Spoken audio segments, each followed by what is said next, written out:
各位網友大家好啊，玩書走天涯，走進歷史，走出現實。那麼伊朗會重現當年美軍橫掃伊拉克的場面嗎？就在2026年，中東局勢再度走到了戰爭的邊緣。隨着美國的亞伯拉罕·林肯號和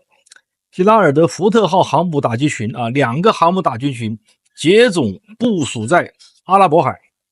那麼加上伊朗國內因經濟危機引發的劇烈動盪，那麼國際社會開始反復討論一個令人驚心痛魄的課題：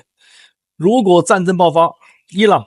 會重演2003年伊拉克薩達姆政權被美軍在數周內徹底橫掃並瓦解的場面嗎？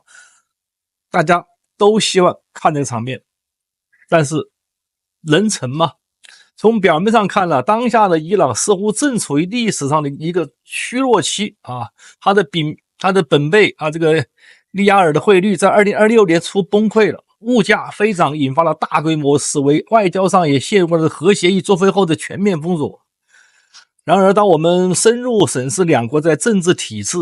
就是伊朗、伊拉克的兩國比較他們在政治體制、經濟韌性、軍事結構以及外交張力上的本質差異，就會發現伊朗絕非另一個伊拉克那麼華盛頓呢，試圖複製一場這個沙漠迷霧式的速勝，那麼極有可能陷入一個比越戰或者阿富汗戰爭更為深重的一個泥潭這是王叔的一個初步結論。但是分析到最後，王叔還會得出一個不一樣的結論，跟大家講一講所以我們要看一下政治對比。這個伊朗的這個碎片化的強權與信仰紐帶下的一個神權2023年的伊拉克呢，本質上是一個基於少數派精英統治的高壓獨裁的國家。那麼薩達姆通過了血緣族群和殘酷的特務機構維持統治，他的那個復興黨的政權內部權力極度集中，但也極度脆弱。在美軍的震懾和畏懼的戰術精準地切斷了巴格達指揮中心後，那麼各地的基層指揮官迅速地失去了效忠目標。伊拉克軍隊的這個成規模的潰敗，並非全然因為軍力的落後，而是由於政治效益的瞬間的瓦解。將領們就最後脫下軍裝潛回部落，基層士兵則對保衛一個日益疏離的領袖缺乏動力了。那麼相比之下呢，2026年的伊朗呢，雖然正經歷深刻的領導危機和民族抗議但是其政權的核心卻展現出截然不同的一個韌性。你像伊朗伊斯蘭共和國是一個二元政治體制，伊斯蘭革命衛隊它不僅僅是軍隊，更是掌控國家經濟命脈的和意識形態一個龐大實體。這個伊拉克不一樣，它有利益捆綁，它的革命衛隊呢及其控制的這個骨灰級的基金會叫波利亞的，深度嵌入了國家的運作。对于这些掌握权力的階層而言的話，那麼政權更迭的話呢，意味着徹底的清算，所以他們要背水一戰因為利益捆綁這就決定了他們不可能像當年伊拉克那樣，那幫將軍輕易的繳械投降另外呢，就關於這個民族主義的整合，它儘管國內存在有對神權政治的普遍的不滿，但伊朗擁有深厚的波斯民族主義的土壤，一旦遭到外來的入侵，是吧？伊朗政權极易利用受害者心態進行全社會動員，將國內的矛盾轉化為反對美帝國主義，是吧？的全民戰爭，有人信，是吧？所以這種政治動員力是當年那個薩達姆那種搖搖欲墜的那個部族聯盟所無法比擬的。好，政治上說完，我們再看軍事方面。軍事方面呢，那麼伊拉克是正規戰被碾壓，到現在伊朗的非對稱的一個刺蝟。2003年的伊拉克呢，試圖通過這個正規的陸軍隊與美國這個全球軍事霸主進行正面硬剛對壘。那麼無論是其裝甲師還是空軍，在美軍絕對的制空權和衛星精確的打擊面前，這如同活靶子。所以薩達姆的這個什麼薩米德導彈射程也有限，且缺乏有效的末端的引導。那麼反觀現在2026年的伊朗呢，在過去20多年裡面，通過非對稱戰爭的理念，將自己武裝成一個滿身毒刺的海中的一個刺蝟，他已經一直在做準備。我們看他的飽和攻擊能力的提升，伊朗目前擁有中東規模最大的導彈庫，這就與2013年的伊拉克導彈不同了。伊朗的征服者系列高超音速導彈和目擊者系列無人機已在實戰中，比方說在2024年到2025年的中東衝突中，那證明它有效的突破了這個多層的防禦系統的能力。那麼美軍在海灣地區的每一個基地，以色列的每座城市都在伊朗的数千枚制导導彈的这个覆蓋打擊範圍之內。最近伊朗又展示他們的導彈的幾千公里的打擊這個效果展示肌肉，對吧？另外一個呢，在那個距離這塊的拒止戰略呢，那麼伊朗可以在那個赫爾木茲海峽部署大量的暗防反艦導彈，包括自殺式快艇以及智能的水雷。那麼即便美軍能夠迅速摧毀伊朗的防空網，但在這個赫爾木斯狹窄這個海峽內呢，伊朗的海上狼群戰術和導彈的飽和攻擊依然能對美軍的航母構成致命威脅，並可以隨時切斷全球 20% 的石油貿易通道，造成全球的經濟動亂再看看它的這個防空與網絡戰，這又和2003年的伊拉克老舊的俄制薩姆導彈不同。伊朗自主開發的什麼巴瓦爾373以及進口的 S300 改型系統具備了更強的抗干擾和多目標攔截能力。同時，伊朗在2026年展現出網絡的攻擊能力，能夠在開戰的初期對地區盟國的民用電網和金融系統造成嚴重破壞，從而在第二戰場對美軍施壓，這也是很頭疼的我們再來看看第三點，就是經濟上的對比。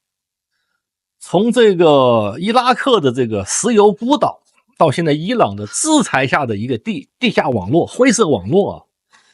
在經濟層面上面呢，伊拉克在當年呢，長達有10年的這個石油換食品的制裁，它的工業體系和基礎設施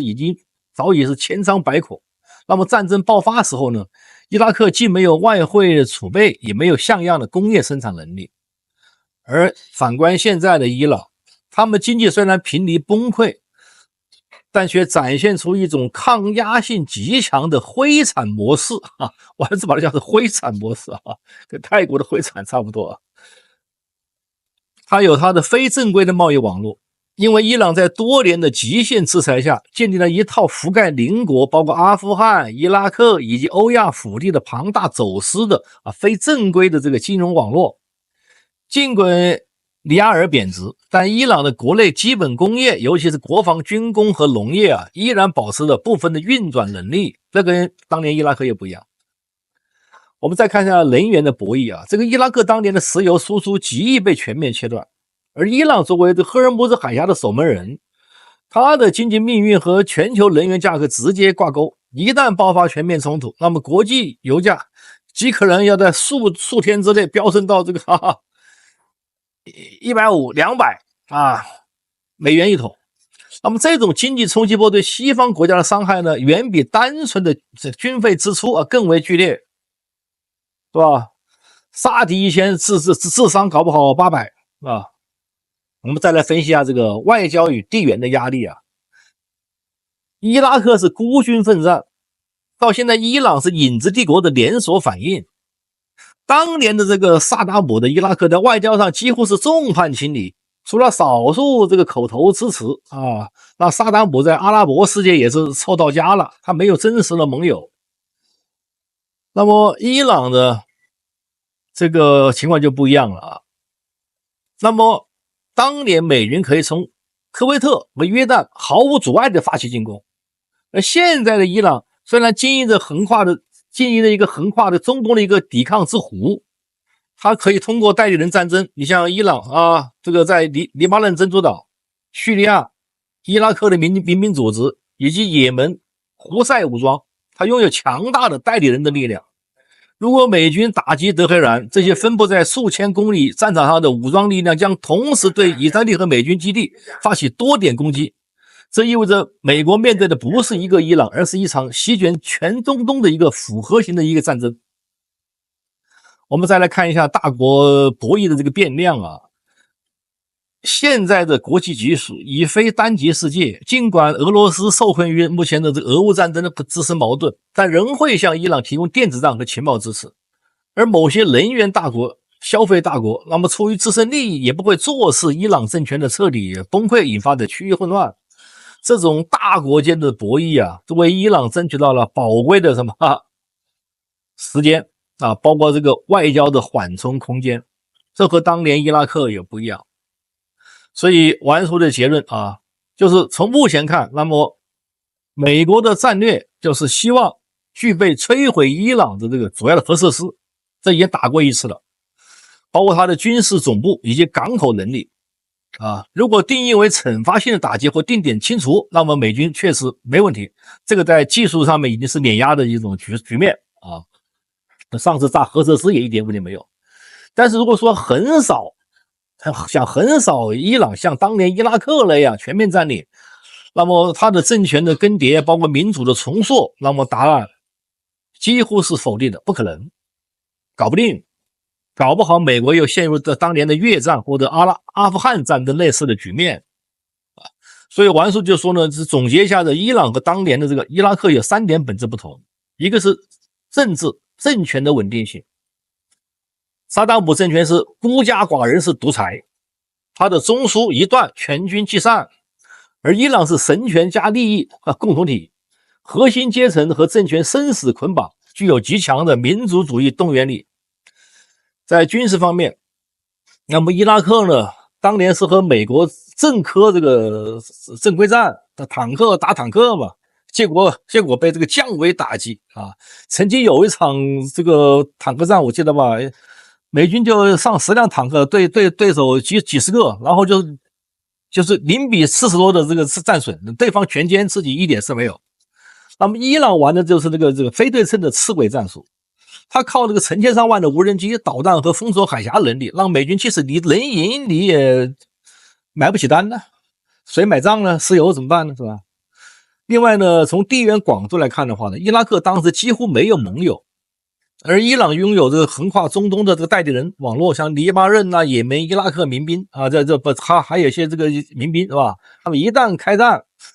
那麼全中東的這美軍基地和盟友都會被拖入泥潭，而非僅限於伊朗本土。所以呢，成本也不可承受啊！佔領一個地理環境比伊拉克複雜數倍、人口多出1倍且極具民族凝聚力的國家，那麼所需的兵力規模和財政投入將是美國的災難，所以這個後果往往不可預測，並且伊朗政權的瞬間瓦解並不會帶來民主。王叔還有一個視頻講過嘛，你就他把他瓦解了，你怎麼帶來民主啊？極有可能引發一個擁有數千萬人口的國家又陷入長期的這個內戰啊，並伴隨着恐怖主義的外溢，所以這個也是很麻煩。所以呢，那麼2026年這場這個美伊的博弈，更多的分析是基於一種極限威懾的動態博弈，就像川普這個交易的藝術一樣他經常極限施壓，是吧？以壓促團促談判，对吧？派出2艘航母是為了增加談判桌上的籌碼，而非真的想踏入德黑蘭的這個巷戰，對不對？毫無疑問，美國不想這麼做。那麼伊朗呢，他也不會重演伊拉克的悲劇，因為他已從前的毀滅中吸取了教訓不追求與美軍的進行正規戰硬剛，而是將整片地區變成了美國無法承受的昂貴賭局。而美國呢也吸取了教訓越戰的阿富汗，對不對？他也不想進去，是吧？把它繞進去，所以現在的局面就比較混亂了。那麼王叔說到這個地方，再來談一個驚悚的結論什麼結論呢？就是雙方明知如此，為什麼還擺開這個架勢呢？這一點王叔談一個觀點，就是川普這個人往往是不按常理出牌，就是表面上要打，實際上在談。表面上要談，搞不好他真動手。你像馬杜羅不真動手了嗎？所以川普有這個特點，你不要以為，是吧？雖然剛才講的王叔講都是明面上的事情，但是川普還有後面的牌，什麼牌？這就是他就可以把你的整個中枢給你搞掉，是吧？斬首斬七寸，对不对？哎，他这个可以，只要摸清楚情報，可以把你拿下，让你心理上受不了，都妥協。不行，他真打一下子，只要有情報可以把你幹掉啊！外科手術式的打擊還是很有可能的啊！全面戰爭，完叔否定，外科手術極有可能，就看情報工作做得如何啊！以上就是完叔對這個美伊未來戰爭的一個預判。以上觀點講的不對的地方，請大家和完叔互動，打在屏幕下方，謝謝大家。